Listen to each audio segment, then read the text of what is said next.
الرحمن الرحیم نحمده ونصلي ونسلم على رسوله الكريم اما بعد فاعوذ بالله من الشيطان الرجيم بسم الله الرحمن الرحيم قال الله تبارك وتعالى في القرآن المجيد والفرقان الحميد اعوذ بالله من الشيطان الرجيم بسم الله الرحمن الرحيم ان الله وملائكته يصلون على النبي يا أيها الذين آمنوا صلوا عليه وسلموا تسليما اللهم صل على سيدنا ومولانا محمد وعلى آله وصحبه وبارك وسلم عليه۔ آج کا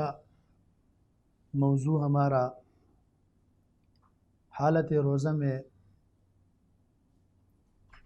منکرات، لغویات، فحش باتیں، بے فضول کام، بے فضول باتیں، ان چیزوں سے اجتناب کرنے کے بیان میں ہے کہ احادیث مبارکہ میں، قرآن عظیم الشان کی آیات مبارکہ میں ان چیزوں سے بچنے کے لیے ہمارے اور آپ کے آقا اور مولا حضرت محبوب اکرم صلی اللہ علیہ وآلہ وسلم نے کیا فرمایا ہے۔ احادیث مبارکہ کی روشنی میں بھی ان احادیثوں کو ذکر کرتے ہیں تاکہ یہ مسئلہ واضح ہو جائے۔ اور آپ علیہ الصلاۃ والسلام نے بہت زیادہ ترغیب دی ہے اور وعیدات بھی آئی ہوئی ہے کہ ماہ رمضان المبارک کے مہینے میں لغویات، گالی گلوچ اور ان چیزوں سے اپنے آپ کو بچنا یہ ضروریات میں سے ہے۔ قرآن عظیم الشان میں اللہ رب العزت نے ارشاد فرمایا احل لکم لیلۃ الصیام الرفث الی نسائکم ہن لباس لکم وانتم لباس لہن علم اللہ انکم کنتم تختانون انفسکم فتاب علیکم وعفا عنکم فالآن باشروهن وابتغوا ما كتب الله لكم وكلوا واشربوا حتى يتبين لكم الخيط الأبيض من الخيط الأسود من الفجر ثم أتموا الصيام إلى الليل ولا تباشروهن وأنتم عاكفون في المساجد تلك حدود الله فلا تقربوها كذلك يبين الله آياته للناس لعلهم يتقون۔ سورہ بقرہ میں اللہ جل وعلا شانہ نے ارشاد فرمایا تمہارے لیے روزوں کی راتوں میں اپنے بیویوں کے پاس جانا حلال کر دیا گیا ہے، وہ تمہارے پوشاک ہے اور تم ان کے پوشاک ہو۔ اللہ جل وعلا شانہ کو معلوم ہے کہ تم اپنے حق میں خیانت کرتے تھے، سو اس نے تمہارے حال پر رحم کیا اور تمہیں معاف فرما دیا۔ پس اب روزوں کی راتوں میں بے شک ان سے مباشرت کیا کرو، اور جو اللہ جل وعلا شانہ نے تمہارے لیے لکھ دیا ہے چاہا کرو، اور کھاتے پیتے رہا کرو یہاں تک کہ تم پر صبح کا سفید داغا تک پورا کرو، یعنی سفید داغا رات کی اور سیاہ داغ سے الگ ہو کر نمایاں ہو جائے، پھر روزہ رات کی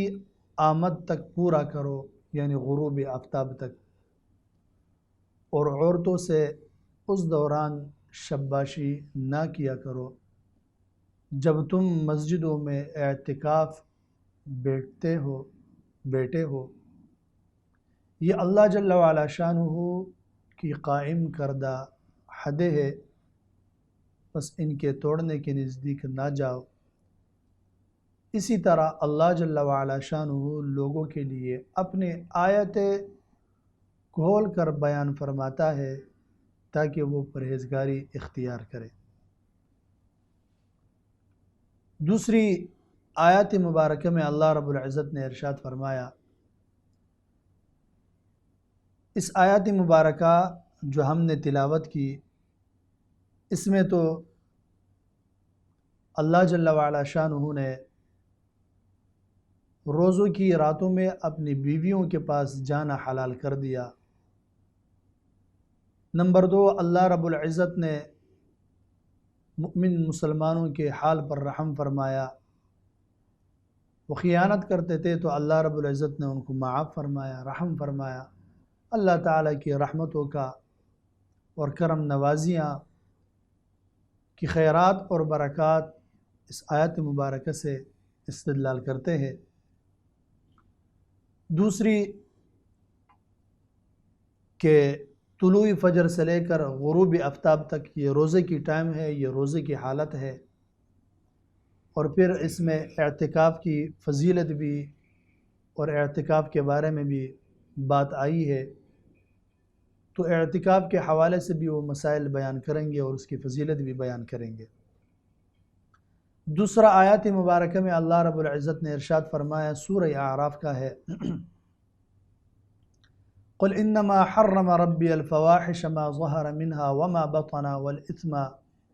والبغی بغیر الحق وان تشرکوا باللہ ما لم ينزل به سلطانا وان تقولوا علی اللہ ما لا تعلمون۔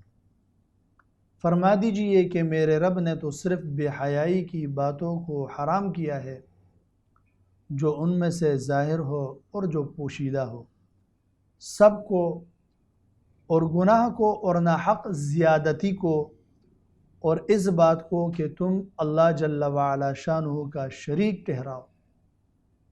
جس کے اس نے کوئی سند نہیں اتاری، اور مزید یہ کہ تم اللہ جل وعلا شانہ کی ذات پر ایسے باتیں کہو جو تم خود بھی نہیں جانتے۔ اس آیت مبارکہ میں اللہ رب العزت نے بے حیائی باتوں کو حرام کیا ہے۔ تیسری آیت مبارکہ اللہ جل وعلا شانہ نے ارشاد فرمایا، التائبون العابدون الحامدون السائحون الراکعون الساجدون الآمرون بالمعروف والناہون عن المنکر والحافظون لحدود اللہ وبشر المؤمنین۔ یہ مؤمنین جنہوں نے اللہ تعالیٰ سے اخروی سودا کر لیا ہے، توبہ کرنے والے، عبادت گزار، اللہ جل وعلا شانہ کی حمد و ثنا کرنے والے، دنیاوی لذتوں سے کنارہ کش، روزہ دار، خشوع و خضوع سے رکوع کرنے والے، قرب الہی کے خاطر سجود کرنے والے، نیکی کا حکم کرنے والے اور برائی سے روکنے والے، اور اللہ جل وعلا شانہ کی مقرر کردہ حدود کی حفاظت کرنے والے ہیں، اور ان اہل ایمان کو خوشخبری سنا دیجئے، وبشر المؤمنین، اور ان اہل ایمان کو خوشخبری سنا دیجئے۔ یعنی مؤمنین کی جو صفات اللہ رب العزت نے ہمیں بیان کی ہے، ان میں سے یہ بھی ہے کہ یہ تمام باتیں اللہ جل وعلا شانہ کا مقرر کردہ حدود کی حفاظت کرنے والے ہوتے ہیں۔ یعنی اللہ تعالیٰ کے محبوب صلی اللہ علیہ وآلہ وسلم نے جو حدود بیان فرمائے ہیں امت کے لیے، اس سے تجاوز نہیں کرنی چاہیے۔ اگر اس سے انسان تجاوز کرنے لگ جائے تو یہ مؤمن کی صفت نہیں ہے۔ مؤمن کی صفت یہ ہے کہ وہ اللہ جل وعلا شانہ کے جو حدود ہے اس سے وہ تجاوز نہ کرے۔ قرآن عظیم الشان میں سورہ شورى میں اللہ جل وعلا شانہ نے ارشاد فرمایا،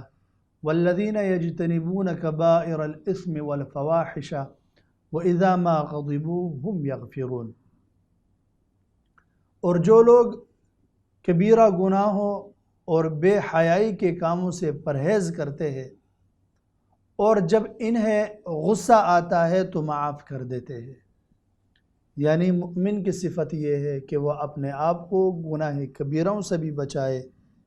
اور بے حیائی کاموں سے وہ پرہیز کرتے رہے،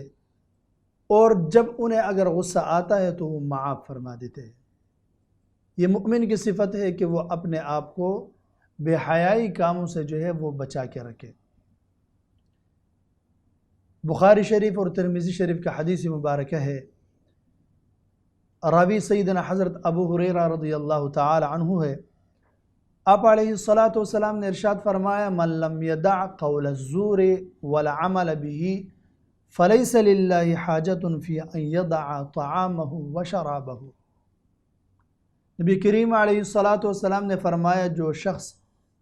بحالت روزہ جھوٹ بولنا اور اس پر برے عمل کرنا ترک نہ کرے، آپ علیہ الصلاۃ والسلام نے ارشاد فرمایا تو اللہ جل وعلا شانہ کو اس کی کوئی ضرورت نہیں کہ وہ کھانا پینا چھوڑ دے۔ یعنی جب روزہ دار کھانا اور پینے کو چھوڑ دیتا ہے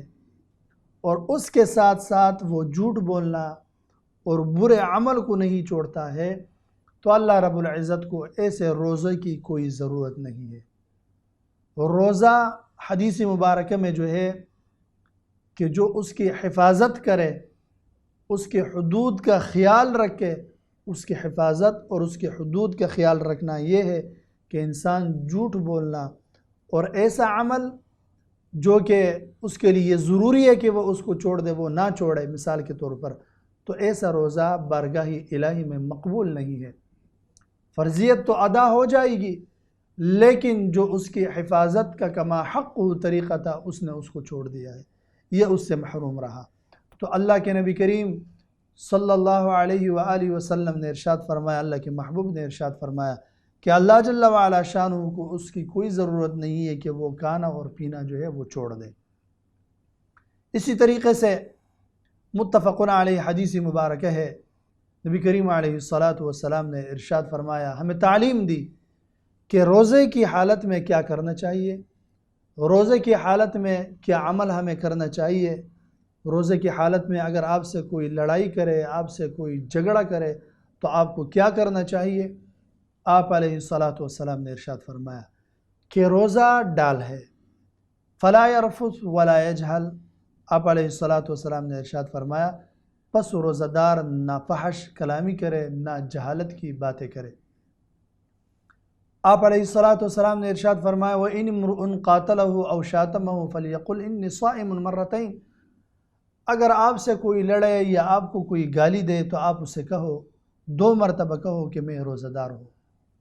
اللہ کے محبوب علیہ الصلاۃ والسلام نے ارشاد فرمایا وَالَّذِي نَفْسِي بِيَدِهِ لَخُلُوفُ فَمِ الصَّائِمِ أَطْيَبُ عِنْدَ اللَّهِ تَعَالَى مِنْ رِيحِ الْمِسْكِ يَتْرُكُ طَعَامَهُ وَشَرَابَهُ وَشَهْوَتَهُ مِنْ أَجْلِ الصِّيَامُ لِي وَأَنَا أَجْزِي بِهِ وَالْحَسَنَةُ بِعَشْرِ أَمْثَالِهَا۔ قسم ہے اس ذات کی جس کے قبضے میں میری جان ہے، روزہ دار کی منہ کی جو بو ہے اللہ جل وعلا شانہ کو مشک خوشبو سے زیادہ پسند ہے، کیونکہ وہ بندہ وہ روزہ دار نے اپنے کھانے اور پینے کو اور اپنے خواہش کو میری روزے کی خاطر جو ہے وہ چھوڑا ہے، لہٰذا اس کا بدلہ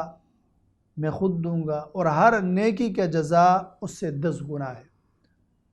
تو یعنی ہمیں نبی کریم علیہ الصلاۃ والسلام نے تعلیم دی کہ روزے کی حالت میں اپنے آپ کو لغویات، منکرات اور اسی طریقے سے یہ اپنے آپ کو بچا کے رکھنے، اور اگر آپ کے ساتھ کوئی لڑ پڑے تو آپ یہ نہیں ہے کہ آپ گالیوں کے جواب گالیوں سے دے دے، بلکہ آپ اسے یہ کہے کہ میں روزہ دار ہوں، 2 مرتبہ آپ اسے یہ کہے۔ اسی طریقے سے نبی کریم علیہ الصلاۃ والسلام مبارک نے ارشاد فرمایا، راوی سیدنا حضرت ابو ہریرہ رضی اللہ تعالی عنہ ہے، ابن ماجہ، نسائی نے اور ابن المبارک نے اس کی روایت نقل فرمایا ہے، آپ علیہ الصلاۃ والسلام نے ارشاد فرمایا وَرُبَّ صَائِمٍ لَيْسَ لَهُ مِنْ صِيَامِهِ إِلَّا الْجَوْعُ وَرُبَّ قَائِمٍ لَيْسَ لَهُ مِنْ قِيَامِهِ إِلَّا السَّحَرُ۔ آپ علیہ الصلاۃ والسلام نے ارشاد فرمایا کتنے ہی روزے دار ایسے ہیں کہ انہیں اپنے روزے سے سوائے بھوک کے کچھ حاصل نہیں ہوتا، اور اسی طرح کتنے ہی رات کو جاگنے والے ایسے ہیں کہ انہیں اپنے قیام سے سوائے جاگنے کا کچھ حاصل نہیں ہوتا۔ یعنی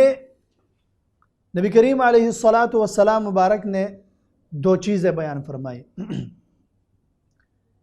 کہ روزہ جب انسان پکڑتا ہے رکھتا ہے تو یہ بھوکا رہتا ہے اگر یہ روزے کی کما حق حقوق ادا نہ کرے، اس کی حفاظت نہ کرے۔ نبی کریم علیہ الصلاۃ والسلام نے جن چیزوں سے منع فرمائی اس سے نہ روکے، غلط کاموں میں، غلط باتوں میں، جھوٹ میں، فحش باتوں میں، گالیوں میں یہ مشغول رہا تو اس نے سوائے بھوک کے کچھ حاصل نہیں کیا۔ اسی طریقے سے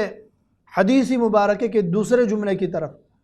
نبی کریم علیہ الصلاۃ والسلام نے ارشاد فرمایا کہ بہت سے کتنے ہی رات کو جاگنے والے ایسے ہیں کہ انہیں اپنے قیام کے سوائے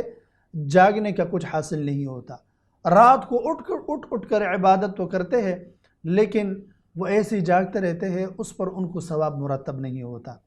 نبی کریم علیہ الصلاۃ والسلام مبارک نے اس میں ہمیں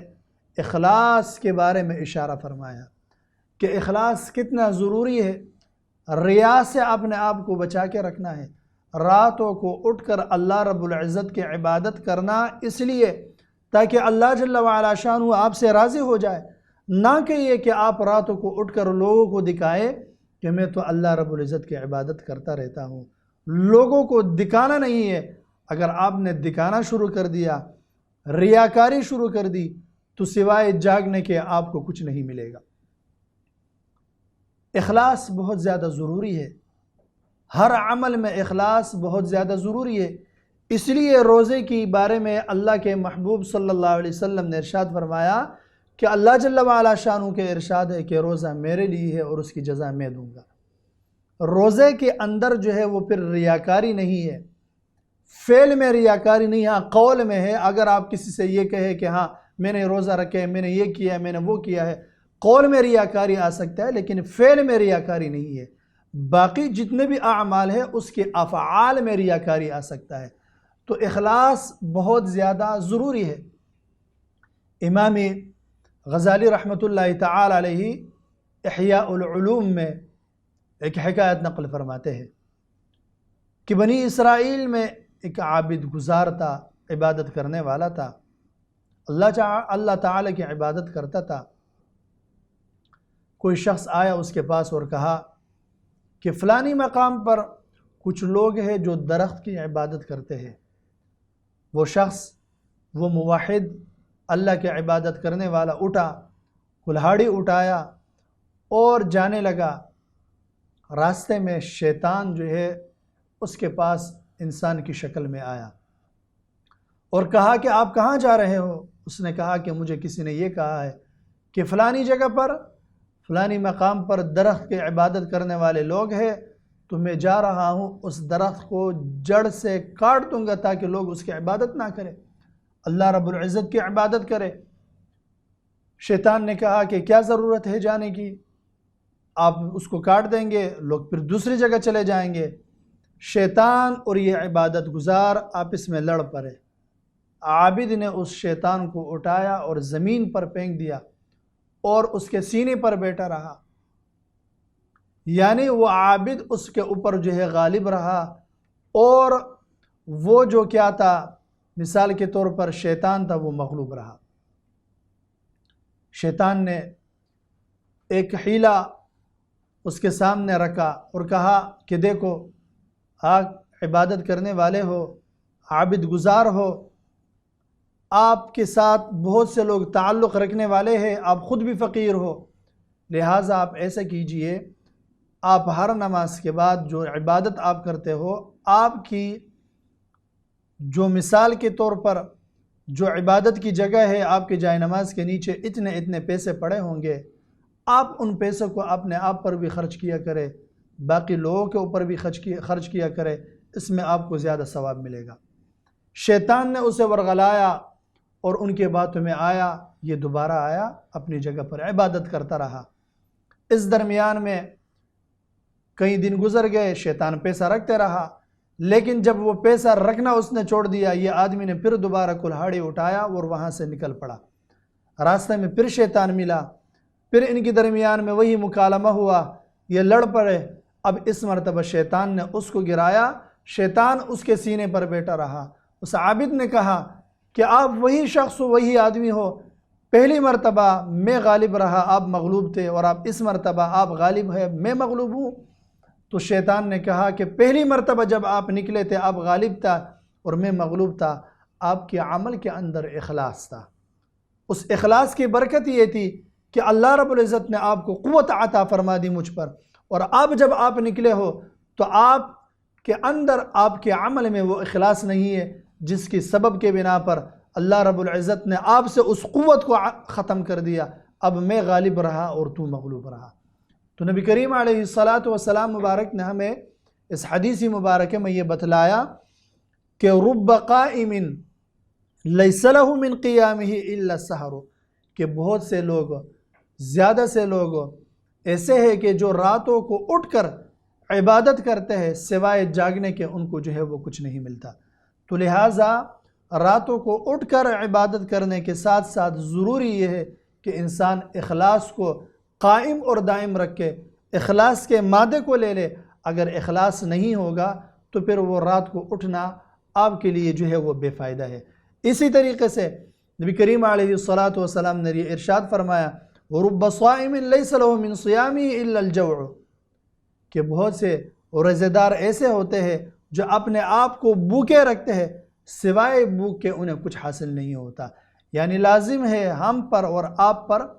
کہ ہر عمل میں اخلاص کے ساتھ ساتھ اپنے آپ کو ریاکاری سے بچا کے رکھے۔ روزے کے ساتھ ساتھ ہمیں اور آپ کو چاہیے کہ لغویات، منکرات، اسی طریقے سے برے باتوں سے، فحش باتوں سے،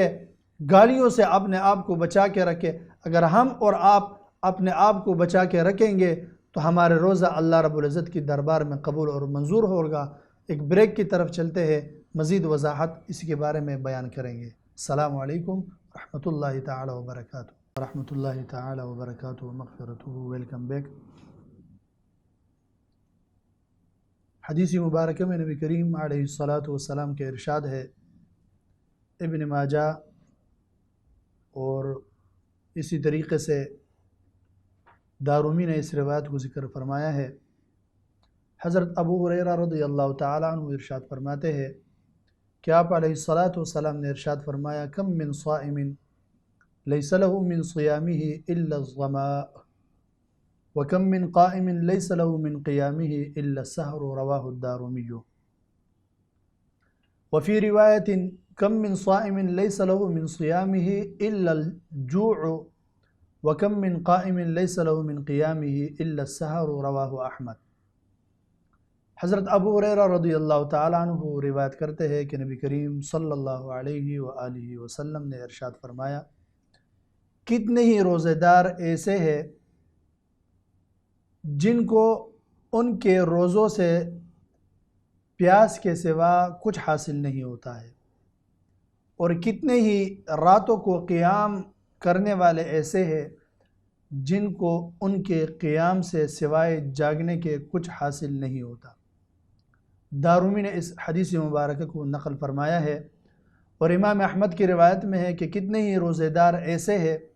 کہ جن کو ان کے روزوں سے بھوک کے سوا کچھ حاصل نہیں ہوتا، اور کتنے ہی راتوں کو قیام کرنے والے ایسے ہیں کہ جن کو ان کے قیام سے سوائے جاگنے کے کچھ حاصل نہیں ہوتا۔ یعنی قیام میں، عبادت میں اخلاص بہت زیادہ ضروری ہے۔ روزے میں ضروریاتی روزے میں سے یہ ہے کہ آپ اپنے آپ کو لغو باتوں سے، بے فائدہ باتوں سے اپنے آپ کو جو ہے وہ بچا کے رکھیں۔ اخلاص کی اہمیت اور ضرورت اس کی اندازہ اس بات سے ہو سکتا ہے، ہمیں ملتا ہے حضور نبی اکرم صلی اللہ علیہ وآلہ وسلم مبارک کا حدیث مبارکہ ہے، مشہور حدیث مبارکہ ہے کہ بروز قیامت اللہ جل وعلا شانہ عالم کو، دنیادار کو، شہید کو بارگاہ الہی میں جو ہے وہ پیش کیا جائے گا۔ اللہ جل وعلا شانہ اس بندے کو، قاری کو مثال کے طور پر سب سے پہلے اللہ جل وعلا شانہ یہ کہے گا، وہ عالم اور وہ قاری نعمتوں کا اعتراف کروائے گا اللہ رب العزت، سب سے پہلے اپنے نعمتوں کا اعتراف کروائے گا، وہ مانے گا۔ پھر وہ بندہ کہے گا کہ یا الہی میں نے تیری رضا کی خاطر دنیا میں علم پھیلایا، لوگوں کو علم سکھایا۔ اللہ رب العزت ارشاد فرمائے گا کہ تو نے علم اس لیے سیکھا اور اس لیے سکھایا تاکہ لوگ یہ کہے کہ فلانا آدمی بہت بڑا عالم ہے۔ آپ کی نیت اس کے اندر جو تھا وہ یہ تھا آپ کی کہ لوگ یہ کہے کہ فلانا بہت بڑا عالم ہے، آپ کے دل کے اندر اخلاص نہیں تھا۔ اللہ رب العزت اس کو سر کے بل جہنم میں جو ہے وہ ڈال دے گا۔ ایک دوسرا حد، شخص جس کو اللہ رب العزت نے دنیا عطا کیا ہوگا، جس کو دنیا سے نوازا ہوگا، پہلے سب سے نعمتوں کا اعتراف کروائے گا اللہ رب العزت۔ پھر اللہ رب العزت سے وہ ارشاد وہ کہے گا یا الہی میں نے جن نعمتوں سے آپ نے مجھے نوازا تھا اس میں سے دنیا تھا، وہ دنیا میں نے تیری رضا کے خاطر تیرے مخلوق پر میں نے خرچ کیا۔ اللہ رب العزت ارشاد فرمائے گا کہ تو نے دنیا اس لیے خرچ کیا تاکہ لوگ یہ کہے کہ فلانا آدمی بہت بڑا سخی ہے، فلانا آدمی اللہ کے راہ میں خرچ کر رہا ہے سخاوت کی وجہ سے، اس وجہ سے کہ لوگ یہ کہے کہ فلانا بہت بڑا سخی ہے۔ تو نے جو عمل کیا اس کے اندر اخلاص نہیں تھا، لہٰذا اس بندے کو بھی سر کے بل جہنم میں ڈال دیا جائے گا۔ مجاہد آئے گا، مجاہد سے اللہ رب العزت اپنے نعمتوں کا اعتراف کروائے گا۔ پھر اللہ جل وعلا شانہ اسے ارشاد فرمائے گا کہ یہ نعمتیں میں نے آپ کو عطا کیا تھا۔ اس کے اعتراف کرنے کے بعد وہ کہے گا یا الہی میں نے تیری رضا کے خاطر، اعلاء کلمت اللہ کے خاطر میں لڑ پڑا، لڑتا رہا یہاں تک کہ میں شہید ہوا۔ اللہ رب العزت ارشاد فرمائے گا کہ تو اس لیے لڑا جہاد میں کہ لوگ یہ کہے کہ فلانا آدمی بہت بڑا بہادر ہے، بہادر کے لیے تو لڑا۔ اللہ رب العزت اس بندے کو بھی سر کے بل جہنم میں جو ہے وہ ڈال دے گا۔ یعنی یہ عالم آدمی، یہ مجاہد آدمی، اسی طریقے سے وہ دنیادار آدمی جس کو اللہ رب العزت نے دنیا سے نوازا تھا، ان کی اعمال میں ریاکاریاں تھی، ان کی عمل کے اندر اخلاص نہیں تھا، جس کی سبب کے بنا پر اللہ رب العزت نے ان کی اس عمل کو اپنی بارگاہ میں مقبول نہیں فرمایا۔ یعنی ضروری یہ ہے کہ ہر عمل کے ساتھ ہماری اخلاص ہو، اگر اخلاص اس کے ساتھ شامل حال رہے گا اللہ رب العزت ہمیں اس پر اجر اور ثواب عطا فرمائے گا۔ نبی کریم صلی اللہ علیہ وآلہ وسلم مبارک کی امت کو اللہ رب العزت نے بڑی شان عطا فرمائی ہے، بڑی وسعت عطا فرمائی ہے، بڑی خیر عطا فرمائی ہے۔ شرح صحیح البخاری امام شمس الدین السفیری رحمۃ اللہ تعالی علیہ کی شرح ہے۔ آپ اخلاص کے بارے میں ایک مجلس اور ایک باب آپ نے جو ہے وہاں پر رقم فرمایا ہے، اور اس کے تحت جن حکایات اور جن روایات کو لے کر آئے ہیں اس میں سے ایک روایت یہ ہے کہ حضرت آدم علی نبینا وعلیہم الصلوات و تسلیمات جب جنت سے زمین پر آئے، جب زمین پر تھے تو اللہ جل وعلا شانہ کی مخلوق میں سے زمین پر جو جانور تھے وہ آپ سے ملنے کے لیے آئے۔ ان میں سے سب سے پہلے جو آیا وہ ہرن تھی۔ آپ آئے، حضرت آدم علیہ السلام سے دعا لیا اور حضرت آدم علیہ السلام نے ان پر اپنا ہاتھ مبارکہ پھیر لیا۔ کہتے ہیں کہ جب یہ وہاں سے نکلی تو اس کے ناف سے مشک جیسا خوشبو جو ہے وہ مہکنے لگا۔ دیگر جانوروں نے کہا کہ یہ مشک کی طرح خوشبو اس سے پہلے آپ کا نہیں تھا۔ اس نے کہا کہ میں آدم علیہ السلام سے ملنے گئی اور انہوں نے مجھے دعا دی یہ اس کی وجہ ہے۔ وہ لوگ بھی آئے ملنے کے لیے، لیکن پھر جب وہاں سے باہر نکلے تو وہ مشک کی خوشبو جیسی مہک ان کی ناف سے نہیں نکل رہی تھی۔ تو ہرن سے پوچھا کہ ملنے تو ہم بھی گئے اور ملنے تو آپ بھی گئے، لیکن آپ سے مشک جو ہے وہ مہک رہی ہے اور ہم سے نہیں ہے۔ تو کہنے لگی کہ میں جب گئی تھی تو میں ملاقات کی نیت سے گیا تھا۔ ملاقات کی نیت کی برکت یہ تھی کہ صرف ملاقات کی نیت سے گیا تو اللہ رب العزت نے ان کی برکت سے مجھے مشک جیسا مہک جو ہے وہ عطا فرما دیا۔ لیکن آپ لوگ جو گئے تو وہ حصول ملاقات نہیں تھا، بلکہ حصول یہ تھا تاکہ آپ کو جو ہے وہ مشک کی خوشبو جو ہے وہ نصیب ہو جائے۔ تو مقصد بتانے کا علامہ شمس الدین صفیری رحمۃ اللہ تعالی علیہ بیان کرنے کا جو مقصد ہے وہ یہ ہے کہ ان کی عمل میں اخلاص تھا،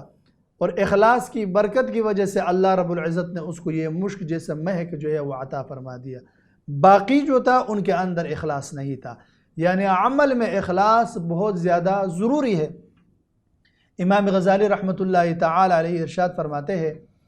الناس كلهم هلكا الا العالمون والعالمون كلهم هلكا الا العاملون والعاملون كلهم هلكا الا المخلصون والمخلصون على خطر عظیم۔ لوگ تمام کے تمام ہلاکت پر ہے، مگر لوگوں میں سے جو عالم ہے اللہ رب العزت نے ان کو بچا کے رکھا ہے۔ عالم علماء وہ بھی ہلاکت پر ہے، مگر وہ علماء جو اپنے علم پر عمل کرتے ہیں اللہ رب العزت نے ان کو بچا کے رکھا ہے، اور وہ عالم جو اپنے علم پر عمل کرتے ہیں وہ بھی ہلاکت پر ہے، مگر جب کہ وہ مخلصین ہوں گے۔ اگر عمل میں مخلصین ہوں گے تو ہلاکت سے بچ گئے، اور اگر عمل میں مخلصین نہ ہوئے تو پھر وہ بھی ہلاکت میں ہی شامل ہے۔ اور پھر امام غزالی رحمۃ اللہ تعالی علیہ ارشاد فرماتے ہیں والمخلصون علی خطر عظیم، کہ مخلصین جو ہے وہ بھی خطر عظیم پر ہے۔ وہ ایک ایسی مقام پر کھڑے ہوئے ہیں، ایک ایسے جگہ پر وہ لوگ کھڑے ہوئے کہ جو خطرے کی جگہ ہے، یعنی شیطان ان کو ورغلا سکتا ہے، شیطان ان کو اس اخلاص میں خلل ان کے لیے واقع کر سکتا ہے۔ تو لہٰذا لازم ہے کہ اپنے آپ کو ہر عمل میں اخلاص کو شامل حال رکھے۔ اگر اخلاص کو شامل حال رکھا تو اللہ رب العزت بہت ہی زیادہ خیر اور برکت عطا فرما دے گا، اور اگر اخلاص کو شامل حال نہیں رکھا، اخلاص کا لحاظ نہیں رکھا، تو پھر یہی جو وہی واقعات حکایات جو میں نے آپ کے سامنے بیان کیے ہیں، وہ عمل اللہ رب العزت کی بارگاہ میں مقبول نہیں ہے جس کے اندر اخلاص نہ ہو۔ اخلاص بہت زیادہ ضروری ہے تاکہ وہ عمل اللہ رب العزت کی بارگاہ میں مقبول اور منظور ہو جائے۔ عزیز سامعین کرام، ناظرین کرام، یہ احادیث مبارکہ، یہ اقوال مبارکہ نبی کریم علیہ الصلاۃ مبارک کا جو ہم نے بیان فرمایا، جو بیان کیا، نبی کریم علیہ الصلاۃ مبارک نے ہمیں رغبت دلائی اس بات کی طرف کہ ہمیں اور آپ کو چاہیے کہ جب روزہ رکھے تو روزوں کی حقوق کا لحاظ رکھے۔ روزوں کا حقوق کا لحاظ یہ ہے کہ اگر آپ کے ساتھ کوئی لڑائی کرے، آپ کے ساتھ کوئی جھگڑا کرے، آپ کو کوئی برا بلا کہے، تو آپ اسے 2 مرتبہ یہ کہو کہ میں روزہ دار ہوں۔ نبی کریم علیہ الصلاۃ مبارک نے مؤمن کی جو صفت بیان کی وہ یہ ہے کہ مؤمن جو ہے وہ فحش گو نہیں ہوتا، وہ فحش باتیں نہیں کرتا، وہ گالیاں نہیں دیتا، اور اگر کوئی اسے گالیاں دے دے، اگر کوئی اسے مثال کے طور پر برا بلا کہے تو یہ اسے معاف فرما دیتا ہے۔ اسی طریقے سے نبی کریم علیہ الصلاۃ مبارک نے ہمیں یہ بیان فرمایا کہ تم پر لازم ہے کہ ماہ رمضان المبارک کی حالت میں جب روزے کے ساتھ ہو فلا یرفس ولا یجہل، گالیاں نہ دو، جہالت کی باتیں نہ کرو، اپنے آپ کو ان چیزوں سے بچا کے رکھو۔ اگر آپ نے اپنے آپ کو ان چیزوں سے بچا کے نہیں رکھا تو پھر ضرور میں اور آپ اس حدیث مبارکہ کے نیچے آ جائیں گے کہ نبی کریم علیہ الصلاۃ مبارک نے ارشاد فرمایا کہ بہت سے روزہ رکھنے والے ایسے ہوتے ہیں کہ سوائے بھوک کے انہیں کچھ حاصل نہیں ہوتا۔ تو لہٰذا ہمیں اور آپ کو چاہیے کہ ہم اپنے آپ کو ایسے چیزوں سے بچا کے رکھیں تاکہ اللہ رب العزت ہمیں اور آپ کو روزے کی حقوق، روزے کی خیر اور برکتیں جو ہے وہ نصیب فرمائے۔ اللہ جل وعلا شانہ سے دعا ہے کہ ماہ رمضان المبارک کی خیرات اور برکات، ماہ رمضان المبارک کی جو برکتیں ہیں وہ ہمیں اور آپ کو نصیب فرمائے۔ ماہ رمضان المبارک کی عزت اور احترام اللہ جل وعلا شانہ ہمارے دلوں میں قائم اور دائم رکھے۔ یہ کچھ بھی پتہ نہیں ہے کہ اگر ہم نے ماہ رمضان المبارک کی عزت، ماہ رمضان المبارک کی عظمت کا لحاظ رکھا، کیا پتہ اللہ رب العزت ہمیں ہماری اور آپ کی مغفرت اس کی عظمت کی خاطر فرما دے، اللہ رب العزت کو یہ عمل ہمیں پسند آ جائے، اللہ رب العزت کو یہ عمل محبوب ہو جائے تو اور ہماری مغفرت نصیب فرما دے۔ حدیث مبارکہ میں ہے، بخاری شریف کا حدیث مبارکہ میں ہے کہ ایک شخص جہنم میں جنت اس کو نصیب ہوتا ہے، جنت وہ جاتا ہے، وہ عمل اس کا کیا ہے؟ عمل اس کا یہ تھا کہ کتا جو ہے وہ پیاسا تھا اور کنویں میں پانی تو ہے لیکن کوئی چیز نہیں ہے کہ وہ پانی اوپر آ جائے، یا کوئی بندہ نہیں ہے کہ پانی کو اوپر کر دے۔ وہاں سے چلنے والا، راستے سے گزرنے والے شخص نے جب دیکھا یہ کتا جو ہے وہ پیاسا ہے، اس نے کنویں سے پانی نکالا اور اس کتے کو پلایا۔ پلانے کے بعد اللہ رب العزت کو اس کی یہ عمل اتنا مقبول ہوا کہ اس نے اللہ کے مخلوق پر رحم فرمایا، اللہ رب العزت نے اس بندے کی مغفرت نصیب فرما دی۔ ایک عورت جہنم میں جاتی ہے اس وجہ سے اس نے بلی پال رکھی ہے، نہ اس کو کھانے کے لیے کچھ دیتا ہے، نہ پینے کے لیے کچھ دیتا ہے، پیاسا اور بھوکا وہ بلی جو ہے وہ مر جاتی ہے۔ اللہ رب العزت اس عورت کو اس کو عمل کی وجہ سے جہنم میں ڈال دیتا ہے۔ حدیث مبارکہ میں ہے، یعنی اللہ رب العزت کو یہ عمل اتنا ناپسند تھا کہ اللہ کے مخلوق پر اس نے رحم نہیں کیا، اللہ رب العزت نے اس عورت کو جہنم میں ڈال دیا۔ یعنی اللہ رب العزت اب ہمیں اور آپ جو عمل کرتے ہیں، جو کام کرتے ہیں، مثال کے طور پر اس میں اخلاص بھی ضروری ہے۔ اخلاص کے ساتھ ساتھ ہمیں اور آپ کو علم نہیں ہے کہ اللہ رب العزت ہماری کون سی عمل کو مقبول فرمائے گا۔ نبی کریم صلی اللہ علیہ وآلہ وسلم مبارک کی امت کو اللہ رب العزت نے یہ ماہ رمضان المبارک ایک تحفہ عطا فرمایا ہے۔ نبی کریم علیہ الصلاۃ مبارک نے خود بھی ارشاد فرمایا کہ میری امت کو 5 چیزیں ایسے عطا کی گئی ہے جو اس سے پہلے امتوں کو نہیں عطا کی گئی تھی۔ مثال کے طور پر یہ وہ ماہ رمضان المبارک ہے، اگر ہم اس کی عظمت کے لحاظ رکھ کے، اس کی شان اور قدر کے لحاظ رکھ کے، کیا پتہ اللہ جل وعلا شانہ ہماری مغفرت نصیب فرما دے۔ ہم اس ماہ رمضان المبارک میں گالیوں سے اور اسی طریقے سے فحش باتوں سے، جھوٹ سے اپنے آپ کو بچا کے رکھے، اس وجہ سے کہ یہ ماہ رمضان المبارک عظیم مہینہ مبارک ہے، عظمت والا مہینہ مبارک ہے۔ اللہ رب العزت اس ماہ رمضان المبارک میں افطاری کے وقت لوگوں کو جہنم سے آزاد فرما دیتا ہے۔ اللہ رب العزت اپنے مخلوق کو، مومن مسلمانوں کو بخشتا ہے۔ اس لحاظ سے اگر وہ اپنے آپ کو گالیوں سے بچا کے رکھے، اپنے آپ کو فحش باتوں سے بچا کے رکھے، غلط کاموں سے اپنے آپ کو بچا کے رکھے، کیا پتہ اس عمل کے بنا پر اللہ رب العزت ہماری اور آپ کی مغفرت نصیب فرما دے۔ اللہ رب العزت کی مہربانیوں کا کچھ بھی پتہ نہیں ہے، کس عمل کے بنا پر اللہ رب العزت ہم سے راضی ہو جائے اور اللہ رب العزت ہمارے اس عمل کو مقبول اور منظور فرما دے اور اللہ رب العزت ہمیں جو ہے وہ معاف فرما دے۔ پھر اس ماہ رمضان المبارک میں ضروریات میں سے نیک اعمال کے ساتھ ساتھ ہمیں اور آپ کو چاہیے کہ اللہ رب العزت کے نیک بندوں کے ساتھ، اللہ جل وعلا شانہ محبوب بندوں کے ساتھ، اللہ جل وعلا شانہ کے وہ بندے جو کہ صوفیاء ہے، اللہ رب العزت کی قرب اور معرفت، اللہ رب العزت کی قرب اور معرفت جن کو حاصل ہوا ہے، ہمیں اور آپ کو چاہیے کہ ہم ان کے ساتھ صحبتیں،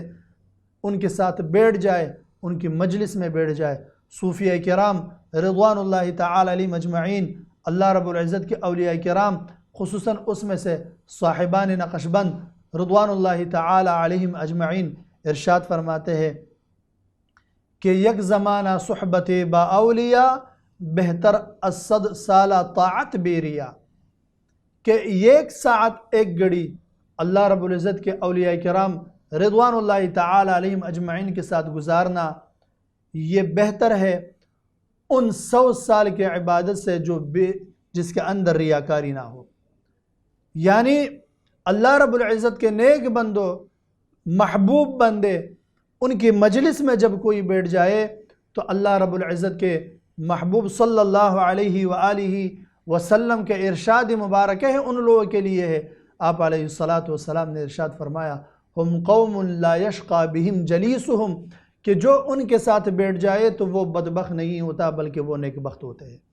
تو نیک بخت لوگوں کی صحبت میں بیٹھنا یہ باعث خیر، باعث برکت ہے۔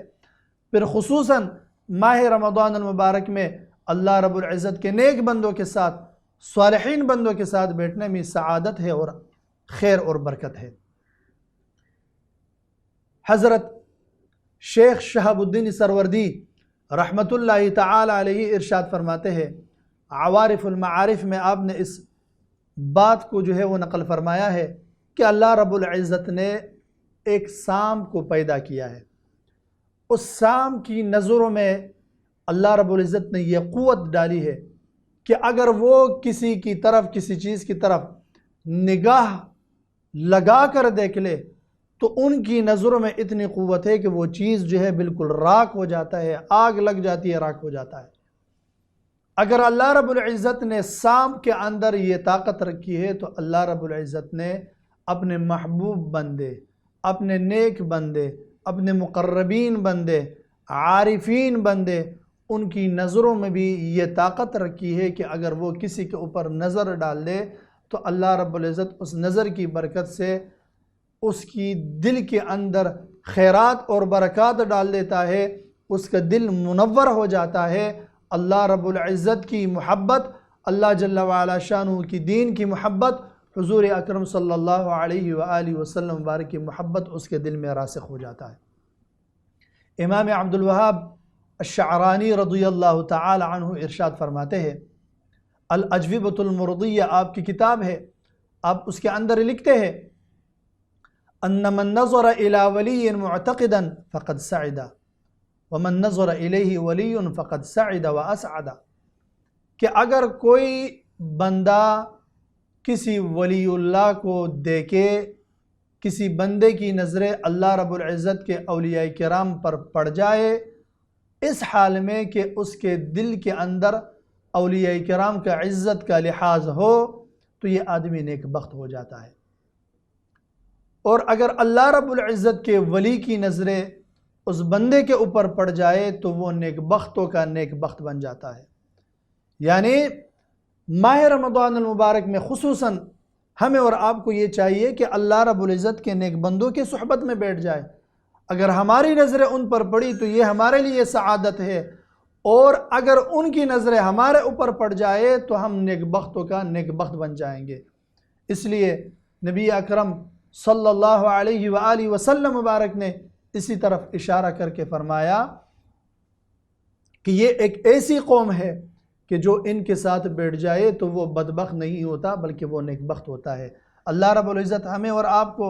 ماہ رمضان المبارک کی عزت، ماہ رمضان المبارک کے احترام ہمارے دلوں میں راسخ فرمائے، اور اس ماہ رمضان المبارک میں اچائی، نیک عمل اور روزے کے احترام ہمارے دلوں میں ڈال دے، اور اللہ رب العزت اس کی خیرات اور برکات ہمیں اور آپ کو وہ نصیب فرمائے۔ وآخر دعوانا ان الحمد للہ رب العالمین۔